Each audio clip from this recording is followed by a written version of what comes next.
Y ahora en el tren de la tarde, Pregunta Yamid.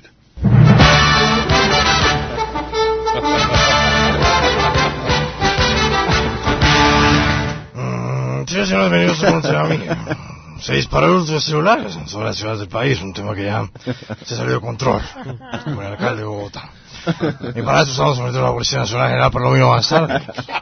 También, gracias por la invitación. Hago una pausa en mi entrañable lucha de capturar bandoleros y sus secuaces por todas las intersecciones de la ciudad para atender su entrevista. No venga y verá. General Palomino, ¿qué hacer para erradicar el robo de celulares en Bogotá, donde ya prácticamente no se puede hablar en la calle?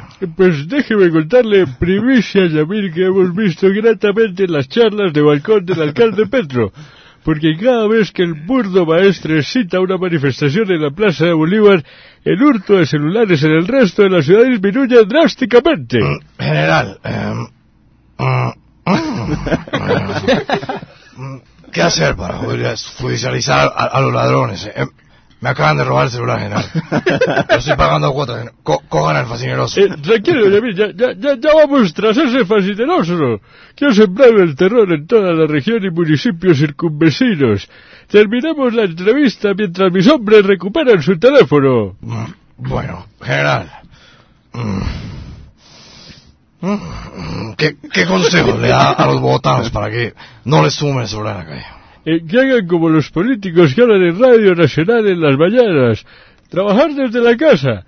Y si salen a la calle, armen de conversa el vecino del Transmilenio. Cómprense 5 pan de yucas para tener la boca llena todo el camino y dejen de estar revisando Twitter y Facebook en una buseta porque terminan sin celular y sin muñeca. Yamil, sí. Le ruego me disculpe, pero mis subalternos papanatas no han podido recuperar su celular. Ya coordiné todo el perímetro para que esos malhechores no salgan con la suya.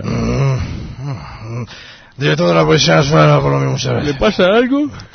Ya llega. El 1, 2, 3, en la misión central de Noticiero CMI.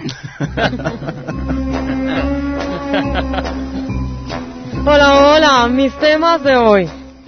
1. Adivinen quién metió la hoja de vida al empleo.com. Pues nadie más y nadie menos que el alcalde de Bogotá, Gustavo Petro. En su perfil remarca sus capacidades como albañil, líder sindicalista y mariachi, porque tiene repertorio para más de 2 horas. Como se ha visto en sus conciertos desde la Plaza de Bolívar, lo hace bastante bien. ¿Será que alguien le dará empleo al alcalde sabiendo que no respeta autoridad alguna? 2. Bye, arrivederci. Muy cerca está la eliminación de la visa Schengen para los colombianos. Con esto, Berlín se convertirá en el nuevo pueblito paisa del viejo continente. Y la empresa Total Conciertos podrá montar sus lavanderías en España sin pagar impuestos. 3. A quienes no van a bajar el sueldo para pagarle a la nueva presentadora Claudia Palacios, de eso nos enteraremos en la próxima quincena. Por supuesto, señoras y señores, hasta mañana y quedamos a tono.